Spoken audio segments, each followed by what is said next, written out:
Hi, this is Greg. Welcome to the channel. So, the Russian sanctions have created a gold mine for Exxon Mobil.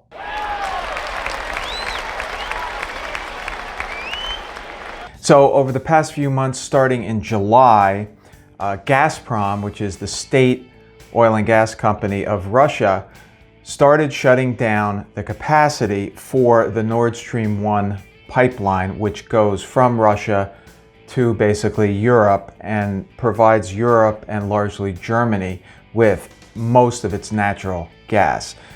This started in July this past summer, but recently, with the announcement of the price caps on Russian oil by European and other states, Russia has retaliated by completely shutting down the pipeline.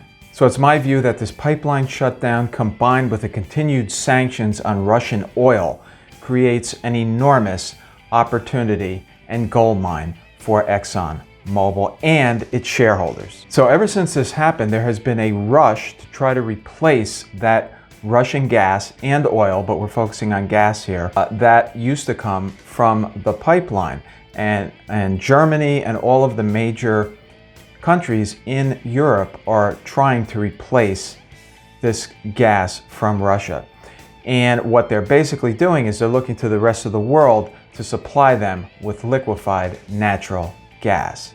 Liquefied natural gas is a process whereby they take the gas form of natural gas and they compress it under high pressure and temperatures that go as low as minus 260 degrees Fahrenheit to create the liquid form of the natural gas.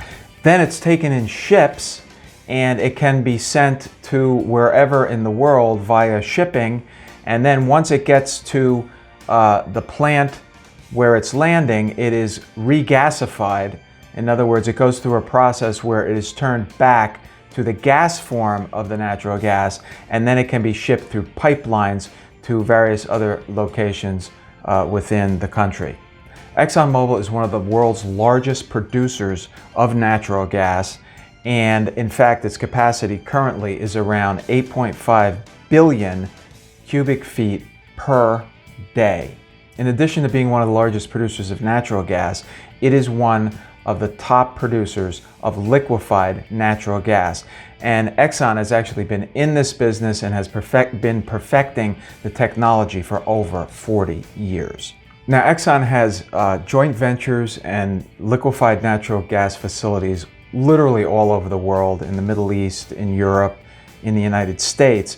But the one that's particularly interesting and the one that I think is going to really aid in producing more cash flow and earnings for the company midterm is the one called Golden Pass LNG Terminal.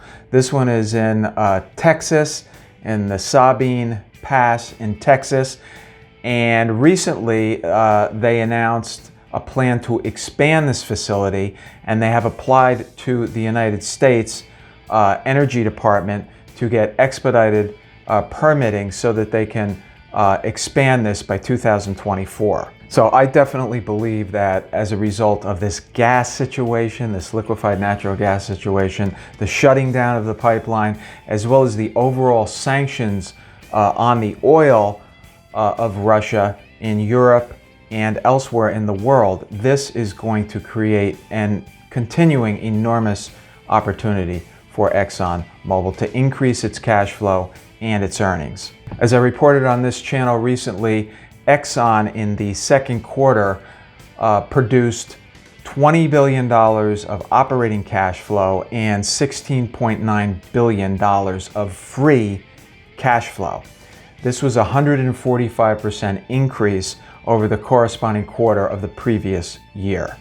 I'm predicting earnings per share of $12.70 for this year, 2022. And that will represent a 135% growth over the previous year. In addition, just speaking valuation, the stock at the end of this year, I believe, will be trading around a 2.5 times earnings. And that, I believe, is still, given the prospects for Exxon going forward and giving the supply demand imbalance that we've been talking about, along with the Russian sanctions that are affecting the entire world, I think this continues to set this company up for an extremely bright future. And regardless of short term where the commodity price goes, I think the operating cash flow and profits of this company are expected to be rather incredible. So I continue to recommend Exxon Mobil for long-term investors. The dividend is still relatively attractive. It's not as attractive as it was a couple years ago when we originally got into it, but it's still a little under 4%. So what I have been recommending recently on the channel is to watch the stock, continue to buy on dips, and I think in the next year or two, the company will continue to, notwithstanding what happens to the commodities, will continue to show very strong cash flow growth and cash flow distributions to the shareholders.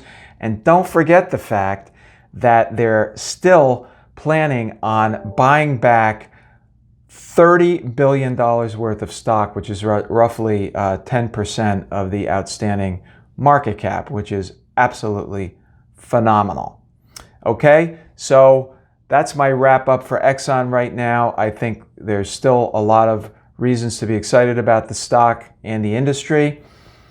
Keep your eye on this channel for future presentations where I talk about the stock market, I talk about individual investments, I talk about economics, talk about Fed policy and the macro situation, with the intention of making you a better, smarter, and hopefully richer investor. If you got value out of this, please like and subscribe, and I look forward to seeing you on the next video.